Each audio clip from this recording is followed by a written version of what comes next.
today was the groundbreaking for the BIH, the Brownsville Island Harbor Channel Deepening Project.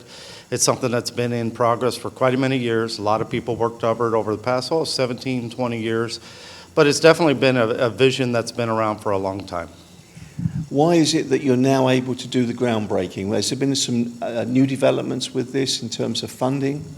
No, funding and everything came together. We had a very strong plan. The plan coming in financially, this is a very, very sturdy project. It's just putting everything in place. There's numerous aspects that come to dredging the channel. There are certain things that have to be done before we actually go and dredge the channel. So putting that all in order and coordinating that with all the agencies was definitely the lion's share of the work.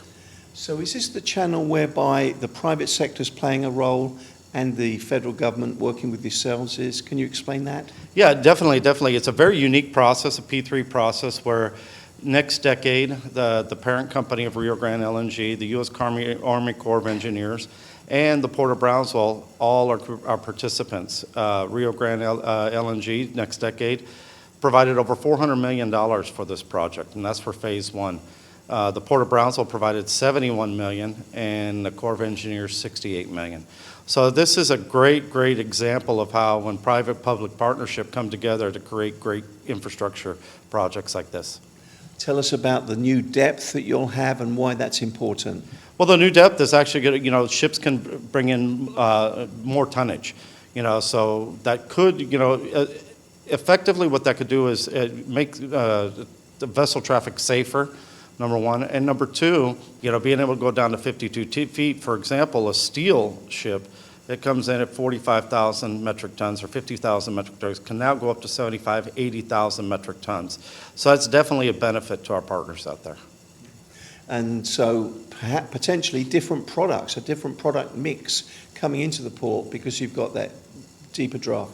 Yeah, definitely. A lot of people are going to start looking toward the Port of Brownsville with that deeper draft and take advantage of bringing in a larger amount of commodity at the same time.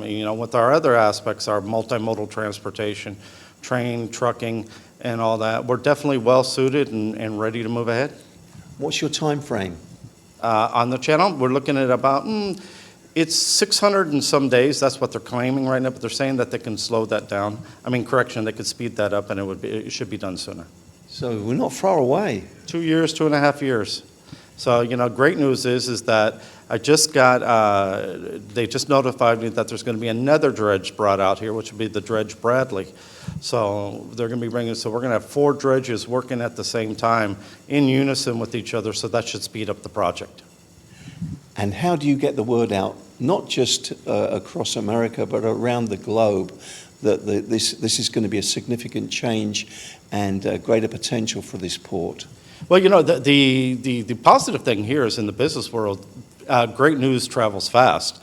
So we're already starting to see the benefits of that, and a lot of industries that are, thinking, contemplating coming down here due to the fact that we are going to have a deeper draft.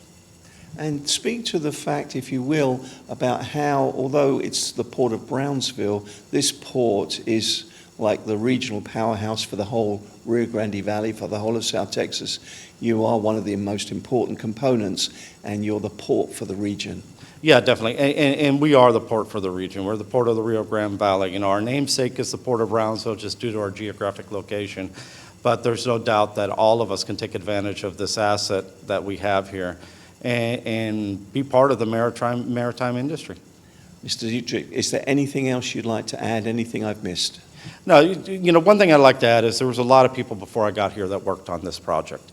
And there's no doubt that their efforts and everything, and I hope that they're happy today seeing that this is carried forward and this project's coming to, initiation, and hopefully not in too long term come to fruition and complete, and we start seeing the benefits of it. So all in all, a monumental day? A monumental day, absolutely. A monumental day for the Port of Brownsville, the Corps of Engineers, and next decade in Rio Grande Valley LNG. Thank you so much for today's interview. We've learned a lot. Thank you, sir. Thank you.